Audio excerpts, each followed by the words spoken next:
जय जोहार, जय छत्तीसगढ़। मैं आशीष चौहान आप सभी का स्वागत करता हूं मेरे इस ऑनलाइन क्लास में। हम लास्ट क्लास में डिस्कस कर रहे थे कार्य वर्क को कार्य और जो है बल और विस्थापन के गुणनफल को कार्य कहा जाता है। इसमें बल और विस्थापन जो है एक सदिश राशि है, परंतु कार्य यहाँ पे अदिश राशि है, जहाँ यहाँ पे देख सकते हैं। यहाँ पे बल और जो विस्थापन है इनका गुणनखंड यहाँ पे दिया हुआ है आपको, ठीक है। तो यहाँ पे ये क्या है, इसके गुणनफल के बराबर कार्य होता है। और यहाँ पे आप एक चीज़ ध्यान देंगे कि इसकी जो इकाई है वो जूल है, ठीक है। और 1 जूल बराबर 10⁻⁷ अर्ग होता है, ठीक है। और इसकी इकाई को हम न्यूटन मीटर भी कहते हैं, इसको न्यूटन मीटर भी कहते हैं। याद रखिएगा, न्यूटन मीटर इक्वल टू आपका 1 जूल जो यूनिट है उसके बराबर होगा। और दूसरी चीज़ें यहाँ पे देखेंगे कि यहाँ पे CGS मात्रक और जिसको हम अर्ग कहते हैं ग्राम सेंटीमीटर जो -2 है, ठीक है। और यह एक अदिश राशि है, इसको भी ध्यान रखेंगे। इससे कुछ जुड़ी हुई दूसरी बातें हम देखेंगे कि यहाँ पे देखेंगे, अगर यदि कोई कुली स्थिर अपने सर पे अगर कोई बोझ रखा हुआ है और क्षैतिज दिशा में चल रहा है तो उसका कार्य का मान 0 होगा, ठीक है। तो यहाँ पे ये पॉइंट याद रखिएगा। बल और विस्थापन के बीच का कोण यदि 90 अंश है, ठीक है, तो भी उसका कार्य का मान 0 होगा। अर्थात कोई व्यक्ति है, मान लेते हैं ये व्यक्ति है, उसके सर पे एक वज़न रखा हुआ है, ये वज़न लेके चल रहा है। तो इसमें क्या हो रहा है कि जो बल है जो है वो सीधा काम कर रहा है, परंतु विस्थापन वो सामने की ओर चल रहा है। तो यहाँ पे बनने वाला जो कोण है वो 90 अंश का है।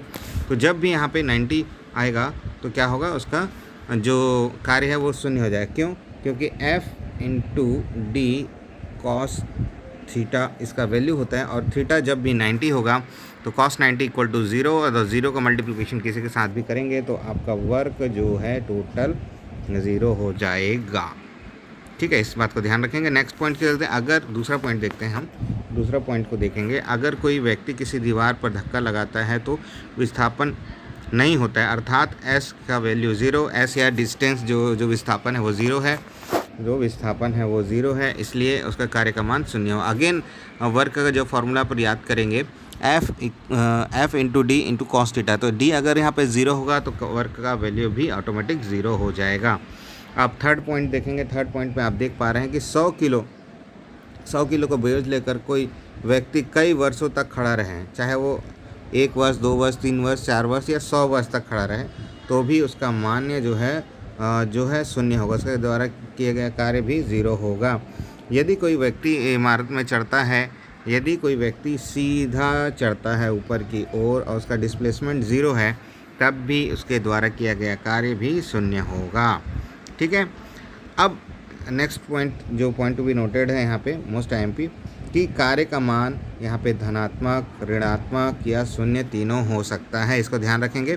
और जो कॉस का वैल्यू है वो है -1 से 1 के बीच रहेगा, यानी -1, 0, 1 तीनों हो सकता है। घर्षण के द्वारा किए गए कार्य का मान हमेशा ऋणात्मक होता है, घर्षण के द्वारा किया गया कार्य का मान हमेशा ऋणात्मक होता है, आपको पता होना चाहिए। जब बल और विस्थापन एक ही दिशा में हो तब क्या होगा, जो कार्य का मान धनात्मक होगा। अर्थात मान लेते हैं एक सरफेस है, ठीक है, एक सेकेंड, कलर में चेंज कर देता हूँ थोड़ा सा, ओके। और इसका जो थिकनेस है उसको बढ़ा देता हूँ, ठीक है। मान लेते हैं एक सरफेस है जिसमें एक बॉक्स रखा हुआ है। अब इधर से फोर्स अगर हम लगाएंगे और इसका डिस्प्लेसमेंट भी इसी दिशा में हो रहा है, तो इसका मतलब है जिधर फोर्स लग रहा है उधर ही वस्तु जा रहा है। इस कारण ये क्या हो जाएगा, आपका जो कार्य का मान है वो धनात्मक होगा, ओके। तो इस तरीके से कार्य के सारे जो अजम्पशंस है मैंने आपको बता दिए, फार्मूला बता दिए, प्लस माइनस और 0 जो सारे कंडीशंस मैंने बता दिए, ठीक है। तो ये सारी इंपॉर्टेंट बात है, आप इसका ध्यान रखें। Thank you. इसी प्रकार से सारे वीडियो देखने के लिए, सारे सब्जेक्ट पढ़ने के लिए सब्सक्राइब करें, लाइक करें, शेयर करें, प्लीज़ सब्सक्राइब करें हमारा ये चैनल।